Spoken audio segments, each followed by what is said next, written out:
नमस्कार सभी को स्वागत है एक बार फिर से आपका हमारे चैनल पे। और आज हम बीएससी एग्रीकल्चर का जो हमारा जो कोर्स है, जो बच्चे बीएससी एग्रीकल्चर में एडमिटेड हैं उनके फर्स्ट या सेकंड सेमेस्टर में, कई कई कॉलेजेस में फर्स्ट सेमेस्टर में और बहुत सारे कॉलेजेस में सेकंड सेमेस्टर में जो आपका फंडामेंटल ऑफ जेनेटिक्स का कोर्स चलता है, उसका जो लेक्चर्स है उसको हम लोग स्टार्ट करने वाले हैं। हम देखेंगे बेसिक्स जो जेनेटिक्स के हैं उसको पूरा डिस्कस करेंगे।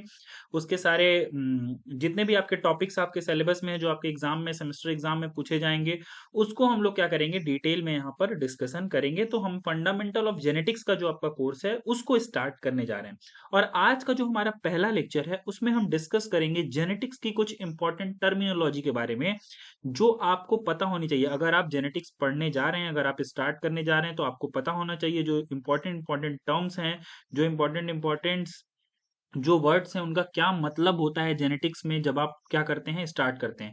क्योंकि बहुत से बच्चे क्या होते हैं, बायो के बैकग्राउंड से आते हैं, तो उन्हें बहुत सारी चीजें पता होती हैं जेनेटिक्स के बारे में। लेकिन जो बच्चे मैथ बैकग्राउंड से एग्रीकल्चर में एडमिशन लेते हैं या फिर एग्रीकल्चर बैकग्राउंड से लेते हैं, तो उन्हें थोड़ा सा इसके बारे में कम डिटेल में नॉलेज होती है। तो उसके लिए उनके लिए ये वीडियो भी क्या होने वाली है, बहुत ज्यादा इंपॉर्टेंट होने वाली है। तो चलिए स्टार्ट करते हैं अपना लेक्चर और देखते हैं कि आज के लेक्चर में हम क्या क्या सीख पाते हैं।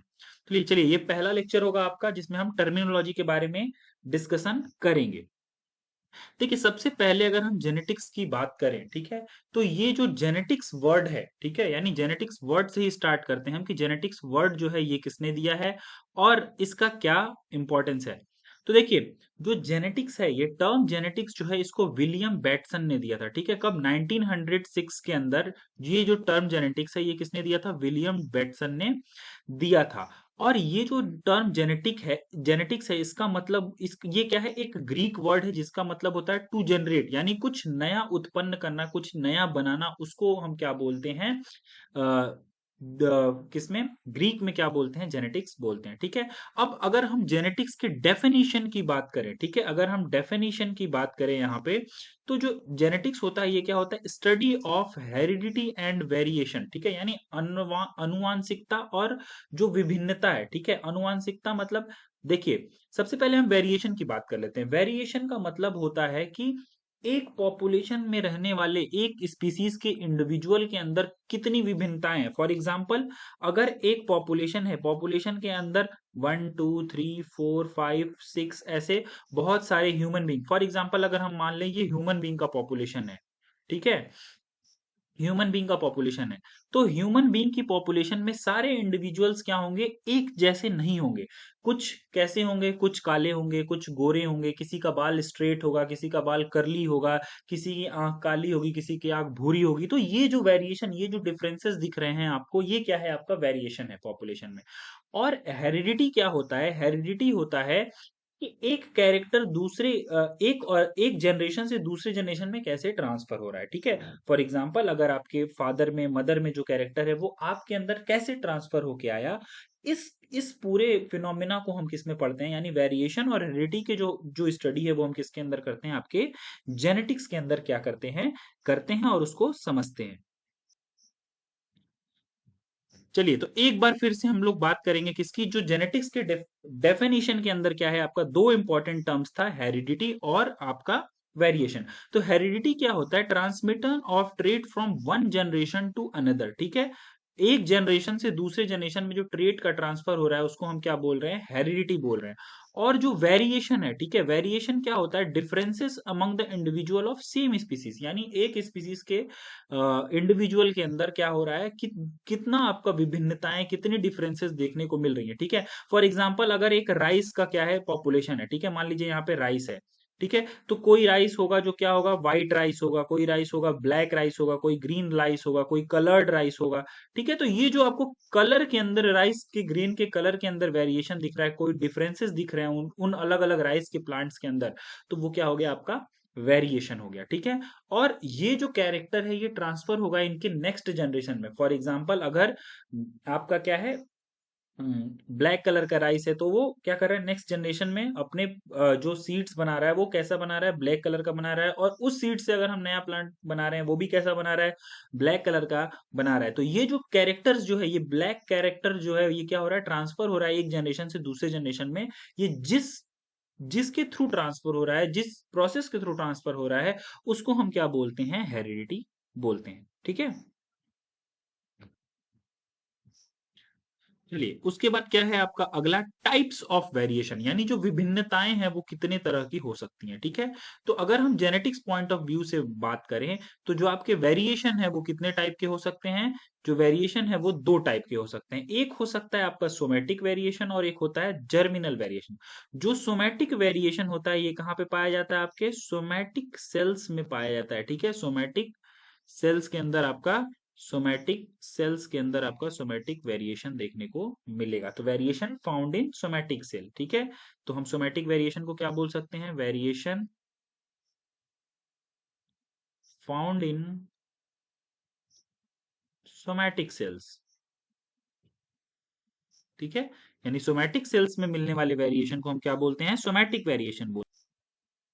ठीक है, अब ये देखिए, अगर कोई भी चीज सोमेटिक सेल्स में पाई जा रही है, ठीक है, सोमेटिक सेल सबसे पहले क्या होते हैं? जो आपके बॉडी के सेल्स होते हैं। ठीक है, यानी जो बॉडी के अंदर जो सेल्स पाए जाते हैं आपके, वो क्या हो जाएंगे? आपके सोमैटिक सेल्स हो जाएंगे। अब देखिए दूसरा जो है जर्मिनल वेरिएशन। जर्मिनल वेरिएशन कहाँ पाए जाते हैं?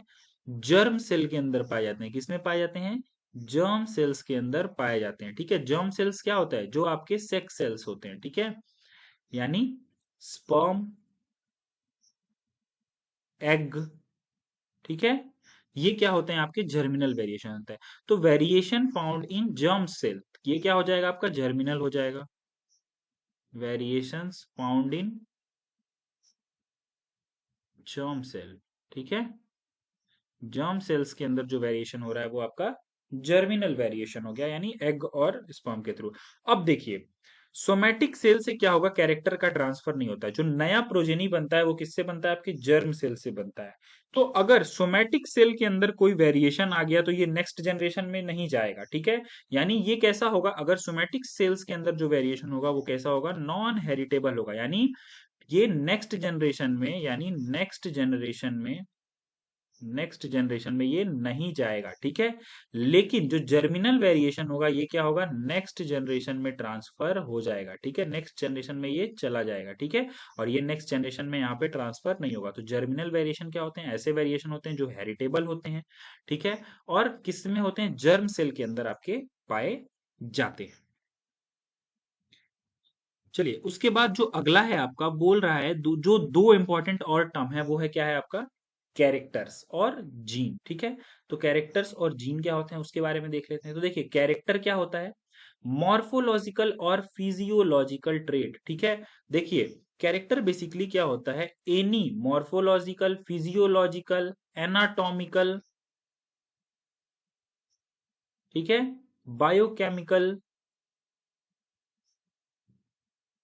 किसी भी तरीके का क्या है? एक्सप्रेशन, किसी भी तरीके का जो लक्षण आपको दिख रहा है, ठीक है, वो क्या हो जाएगा? आपका कैरेक्टर हो जाएगा। ठीक है, और वही जो जीन होता है, ठीक है, देखिए दूसरा जो है वो क्या है? आपका जीन है। ठीक है, तो जीन में बेसिकली क्या होता है? जीन जो होता है वो क्या होता है? आपका यूनिट ऑफ इनहेरिटेंस। ठीक है, जीन क्या होता है? जो इनहेरिटेंस, यानी एक जनरेशन से दूसरे जनरेशन ट्रांसफर करने को, जिसको हम अनुवांशिकता बोलते हैं, उसकी जो सबसे छोटी इकाई है जो क्या करेगी? कैरेक्टर को एक जनरेशन से दूसरे जनरेशन में लेकर के जाती है, वो आपका क्या है? आपका जीन है। ठीक है, तो जीन बेसिकली क्या हो गया? आपका यूनिट ऑफ इनहेरिटेंस हो गया।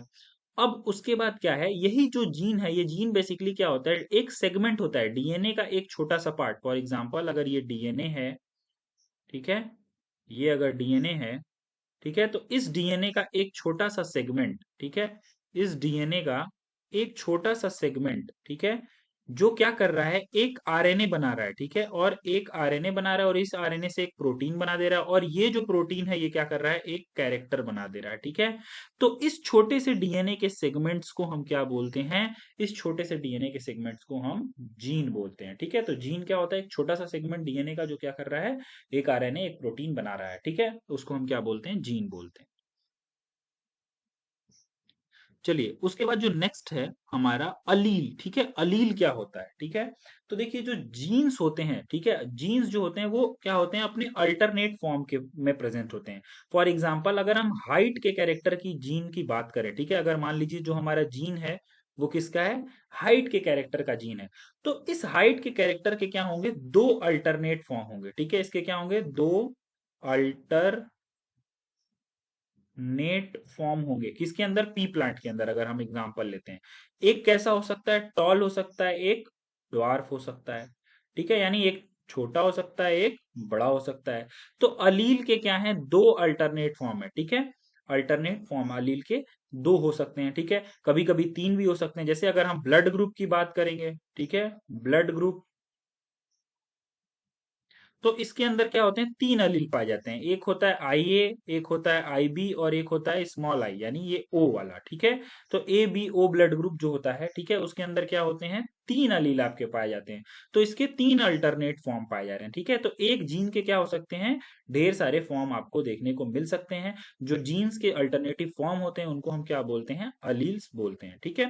अब अलील्स जो होते हैं ये कैसे हो सकते हैं? ये अलील्स हो सकते हैं आपके होमोजाइगस, और ये दूसरा हो सकता है आपका हेट्रोजाइगस। अगर सेम अलील्स प्रेजेंट हो, फॉर एग्जांपल कैपिटल टी या फिर स्मॉल टी, तो ये कैसा हो जाएगा? आपका होमोजाइगस। और अगर डिफरेंट अलील प्रेजेंट हो, फॉर एग्जांपल स्मॉल टी, तो सॉरी, अगर कैसा प्रेजेंट हो? कैपिटल टी या फिर कैपिटल ए स्मॉल ए, इस तरीके से अगर प्रेजेंट होता है तो आप इसको क्या बोलेंगे? हेट्रोजाइगस बोलेंगे, ठीक है। तो ये एक और इंपॉर्टेंट कॉन्सेप्ट हो गया आपका। चलिए अगला जो है उसमें हम बात करते हैं जीनोटाइप और फिनोटाइप की, ठीक है। तो जीनोटाइप और फिनोटाइप क्या होता है? जीनोटाइप जो होता है genetic makeup of an organism, ठीक है, ऑफ एन ऑर्गेनिज्म, ठीक है। यानी किसी भी ऑर्गेनिज्म का जेनेटिक मेकअप या फिर जेनेटिक कॉन्स्टिट्यूशन कैसा है, वो कौन बताता है? आपका जीनोटाइप बताता है। और फिनोटाइप, इस जीनोटाइप की वजह से जो आपको कैरेक्टर दिखता है, observable traits of an organism, ठीक है, यानी जो ट्रेट्स आपको दिख रहा है इस फिनोटाइप की वजह से, इस जीनोटाइप की वजह से, वो क्या हो जाएगा? आपका फिनोटाइप हो जाएगा। यानी जैसे आपको जीन नहीं दिख पाएगा, जीनोटाइप आपको दिख नहीं पाएगा। जैसे क्या है? अगर आपको, आपका हेयर कलर है, ठीक है, तो कलर उसका दिख सकता है आपको, ब्लैक है, ब्राउन है, आई का कलर ब्लू है, ब्लैक है, ब्राउन है, ये आपको दिखेगा। ये ऑब्जर्वेबल ट्रेट्स जो है ये क्या है? फिनोटाइप है। लेकिन वो किस जीन की वजह से बन रहा है, वो उसका क्या हो जाएगा? जीनोटाइप हो जाएगा, ठीक है। उसके बाद देखिए अगला जो है उसमें हम बात करते हैं डोमिनेंट और रिसेसिव के बारे में। डोमिनेंट फॉर्म क्या होता है? जी अलील्स का ऐसा फॉर्म, ठीक है, अलील का ऐसा फॉर्म जो क्या करता है? होमोजाइगस और हेट्रोजाइगस दोनों कंडीशन में क्या होता है? करता है, एक्सप्रेस करता है, ठीक है। यानी ये जो कैपिटल टी है, ये अगर स्मॉल टी प्रेजेंट है तो ये क्या करेगा? स्मॉल टी को भी क्या करेगा? सप्रेस करके अपना एक्सप्रेशन कैसा देगा? टॉल देगा। और जब वो कैपिटल टी के साथ भी होगा तब भी वो टॉल देगा। यानी इस कैपिटल टी के पास क्या है? क्षमता है कि ये इसको क्या करे? डोमिनेंसी शो करे। डोमिनेंसी मतलब अपना प्रभुत्व शो करे, ठीक है। तो ये क्या करता है? इसके ऊपर अपना प्रभुत्व क्या करता है? दिखाता है, और इसको एक्सप्रेस नहीं होने देता है। ये क्या करेगा? खुद को एक्सप्रेस कर लेगा, यानी टॉल बन जाएगा। वहीं जो रिसेसिव जीन होता है ये क्या होगा? ये अगर ये प्रेजेंट है तब अपने आप को नहीं दिखा पाएगा, लेकिन जब स्मॉल टी होगा तब क्या होगा? ड्वार्फ कैरेक्टर, यानी छोटी हाइट वाला प्लांट आपको देखने को मिलता है। जब हम मेंडेलियन जेनेटिक्स पढ़ेंगे तो इसको डिटेल में देखेंगे। चलिए अदर की टर्म्स के बारे में हम लोग बात कर लेते हैं। अदर की टर्म्स में है कि अगर ऑफ स्प्रिंग क्या होता है, ठीक है। ऑफ स्प्रिंग एक टर्म आता है, प्रोजेनी फ्रॉम सेक्सुअल रिप्रोडक्शन, ठीक है। यानी जो क्या होता है आपका, जो आपका सेक्सुअल रिप्रोडक्शन के थ्रू जो आपके नेक्स्ट जनरेशन बनता है उसको हम क्या बोलते हैं? ऑफ स्प्रिंग्स बोलते हैं, ठीक है। दूसरा एक टर्म है जीनोम, ठीक है। जीनोम क्या होता है? All the jeans of an organism. For example, अगर एक इंडिविजुअल है, ठीक है, एक इंडिविजुअल ए है, ठीक है, ये ह्यूमन बींग है, ठीक है, ह्यूमन बींग है, ह्यूमन बीइंग, एक इस इंडिविजुअल का क्या होगा? जो भी जितने भी जीन्स होंगे, ठीक है, ऑल जीन्स, मान लीजिए इसके अंदर क्या है? 2 लाख जीन है, ठीक है, 2 लाख जीन है एक आदमी के अंदर, ठीक है। तो वो क्या हो गया? उसका जीनोम हो गया, उसका क्या हो गया? जीनोम हो गया। दूसरा एक टर्म इसी के अंदर है जीन पूल। जीन पूल का मतलब होता है कि ये क्या हो गया? एक ऐसा पॉपुलेशन हो गया, A B C D E F, ऐसे क्या है? जी, ऐसे खूब ढेर सारे क्या है? पूरे पॉपुलेशन के अंदर जितने भी अलग अलग तरीके के जीन्स पाए जा रहे हैं उसको हम क्या बोलते हैं? जीन पूल बोलते हैं। अब जीन पूल और जो आपका जीनोम है ये कैसे अलग होगा? फॉर एग्जाम्पल एक क्या है? ह्यूमन बींग है जिसके अंदर क्या है, ब्राउन आई कलर का क्या है, जीन है। ठीक है, तो इसके अंदर सिर्फ ब्राउन आई होगा। लेकिन अगर हम पॉपुलेशन में जाएंगे तो इसमें क्या होगा, ब्राउन भी होगा, ब्लू भी होगा, ब्लैक भी होगा, ग्रे भी होगा। ठीक है, यानी जो पॉपुलेशन होंगे उसमें क्या होंगे, जीन्स जो होंगे वो क्या होंगे, जीन्स के फॉर्म, अलील्स के फॉर्म क्या होंगे, ज्यादा पाए जाएंगे। जबकि हम एक इंडिविजुअल की बात करेंगे तो उसमें अलील्स और जीन के फॉर्म्स क्या होंगे, कम मिलेंगे आपको। ठीक है, तो जीनोम क्या होता है, एक आदमी का पूरा जीन कंटेंट। ठीक है, और जीन पूल क्या होता है, पूरे पॉपुलेशन का जीन कंटेंट। ठीक है, तो जीन और जीनोम और जीन पूल में यही डिफरेंस है। ठीक है, अब देखिए एक और इंपॉर्टेंट चीज है, ब्रीडिंग टाइप्स। अब देखिए ब्रीडिंग टाइप बेसिकली क्या होता है, देखिए दो तरीके की ब्रीडिंग होती है। एक होती है इन ब्रीडिंग, अगर हम क्लोजली रिलेटिव्स के अंदर क्या करें, ब्रीडिंग करें या फिर क्रॉसिंग करें। ठीक है, बिटवीन क्लोज रिलेटिव। ठीक है, जैसे आपका क्या हो गया, सेम जो सिबलिंग्स हैं, ठीक है, सिबलिंग्स के अंदर क्या हो जाए, आपकी क्रॉसिंग हो जाए। ठीक है, या फिर आपका क्या हो जाए, क्लोज रिलेटिव सिब मेटिंग हो जाए। ठीक है, सिबलिंग्स के अंदर हो गया, कजन्स के अंदर हो गया। ठीक है, तो ये सारे क्या होते हैं, आपके इनब्रीडिंग होते हैं। आउटब्रीडिंग क्या होता है, जब डिस्टेंटली रिलेटिव्स के अंदर क्या होता है, आपकी क्रॉसिंग होती है या फिर मेटिंग होती है, तो उसको हम क्या बोलते हैं, आउटब्रीडिंग बोलते हैं। ठीक है, जो 6 to 7 जनरेशन तक अनरिलेटेड होते हैं। ठीक है, ये इनका कहीं से भी 6 to 7 जनरेशन तक ये क्या होते हैं, मिलते नहीं है, उसको आउटब्रीडिंग बोलते हैं। ठीक है, तो ये थे क्या इंपॉर्टेंट, कुछ इंपॉर्टेंट टर्म्स जेनेटिक्स से रिलेटेड। मिलेंगे हम जब नेक्स्ट लेक्चर में, तो हम अपना पहला टॉपिक जो होगा उसको क्या करेंगे, स्टार्ट करेंगे। ट्राई करिए कि इन सारे टॉपिक्स के आप क्या करिए, नोट्स बनाकर रखिए, ताकि आपको नेक्स्ट आगे वाले आने वाले लेक्चर में ये सारी चीजें क्या हो, काम में आए। मिलते हैं नेक्स्ट वीडियो में, धन्यवाद।